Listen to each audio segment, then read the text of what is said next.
Hi there, this is Ronnie coming at you with a video. Second rant video in a row.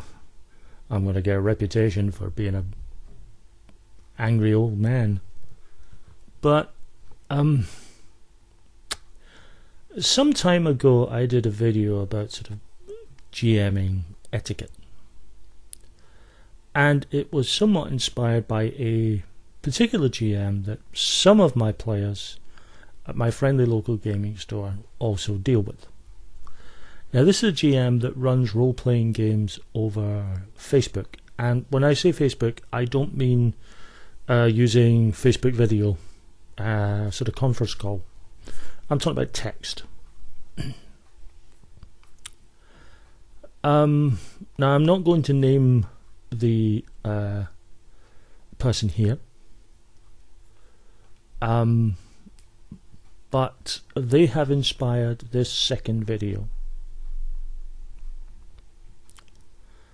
because for me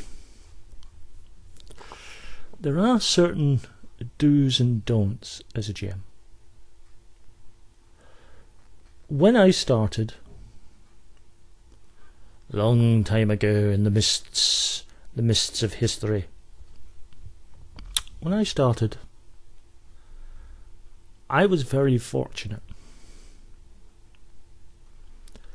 that the GMs that I was playing in games with were superb and great players as well. And what that did was you got a lot of good feedback for games. And when you're playing games with these guys running, you get to see a different style maybe to your own, or you see something go, well, I'll take that.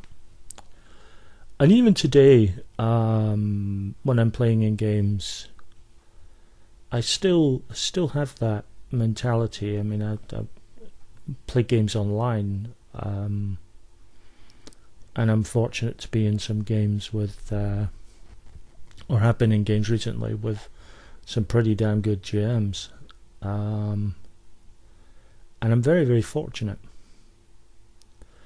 And over the years, a certain sort of, I don't know about if you could go so fast as to say Games Master's to-do list, but certainly there should be a Game Master don't do it ever list. What do I mean? Well, here are some examples. If you're running a game as a GM, don't create an NPC and then make that NPC the main character in the game.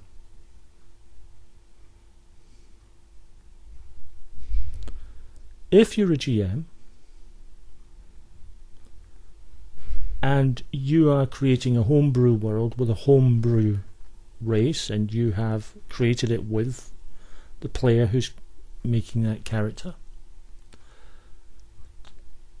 don't be surprised if that player sticks to that, and don't get upset with them if they stick to the race and the sort of racial attributes and philosophy, just because you don't like something about it.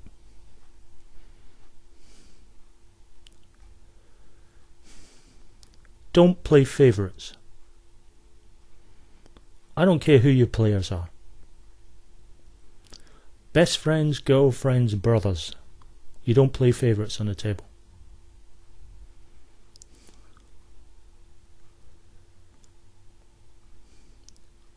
If you're a GM,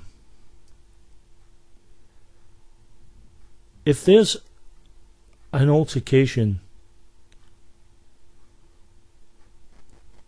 that is in danger of spilling out into an actual argument between players, you nip that in the bud early.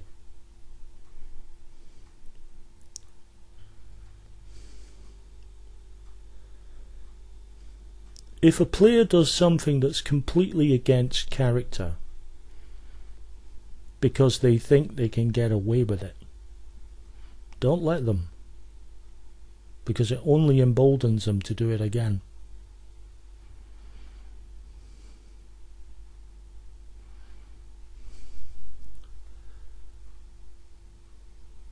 Now, if you're a GM and you have been guilty of any of those infractions, then you need to take a look at yourself, and it can be very quickly, quick mental correction. If you're guilty of all those infractions consistently and constantly, then you really need to start looking at yourself and wondering whether GMing is for you.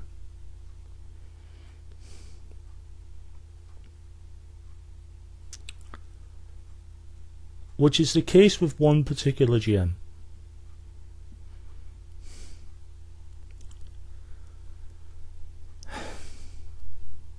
Now, I have seen certain posts that this GM has made, and I've seen certain personal attacks, and I've seen the contexts of those attacks. I've seen all the posts round about it.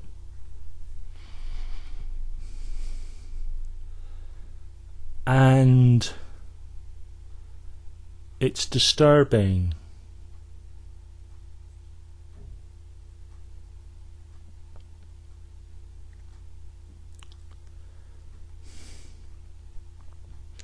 there seems to be less of the GM doing his job, more of the GM being on a giant ego trip.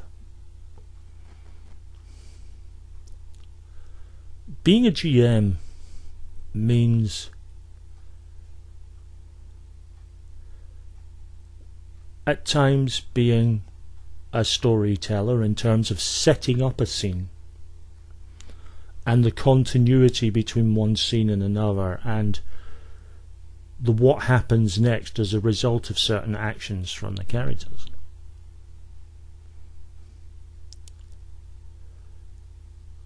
As a GM, you are responsible for all the NPCs, from sword fodder to Machiavellian masterminds to the shopkeeper, the innkeeper, all points in between. You're not a player in the game in that sense.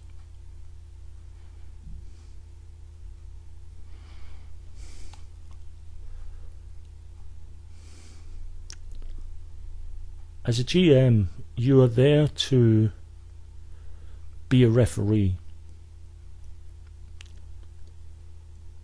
to make a final decision on those rules based on the rules, precedent, and your own good judgment. That good judgment should not be impaired by bias, or if it is impaired by bias, that bias should be the rules, the facts of the individual situation, and trying to be as consistent as possible with those rulings, so that even if a ruling, you can say no, this is going to happen, if you do that, then that would happen, then at least the player knows you've thought about it, you've considered it, and you've come to a decision. Now, they may not like the decision, they may think the decision's a little harsh, but at least they know that you haven't made a decision that impacts them negatively out of any sort of personal vendetta or bias. You've done it because those are the rules.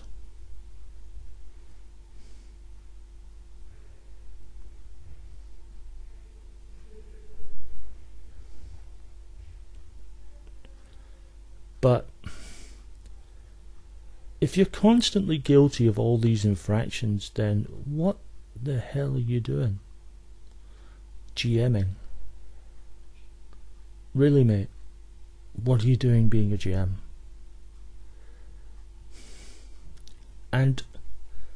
if you are going to be guilty of these infractions constantly and consistently, are you really surprised when people don't want to play in your game? Now, it may be that people don't want to be blunt and don't want to tell you, no, I'm not interested.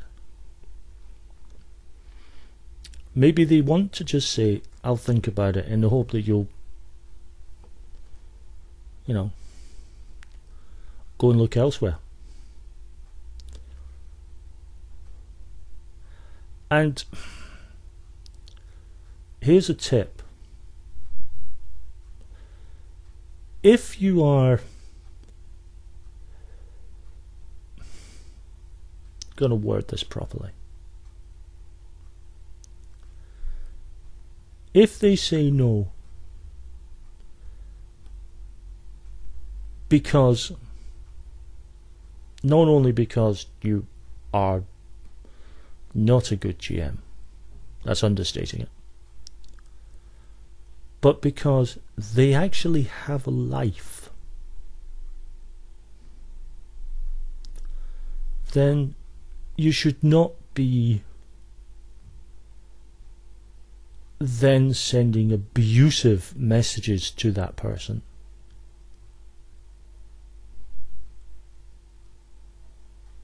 That, those are uncalled for. Even if you think you're in the moral high ground, they're still uncalled for because they completely undercut your credibility. But you didn't have a moral high ground, so it just made you look really bad.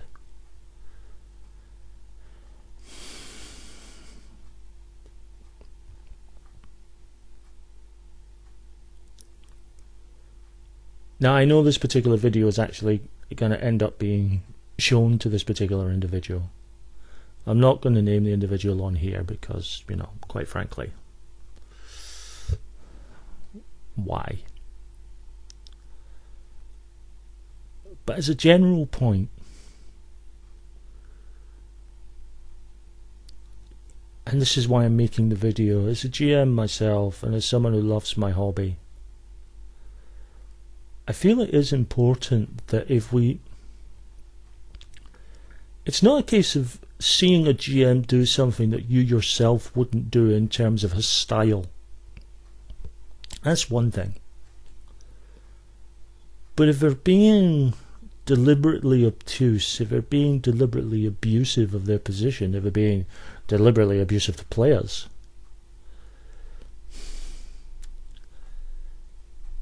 maybe it's me. I just feel a sort of moral obligation to point it out. So I won't name the individual. But I will say that the individual is well named because his name is pretty much how his actions are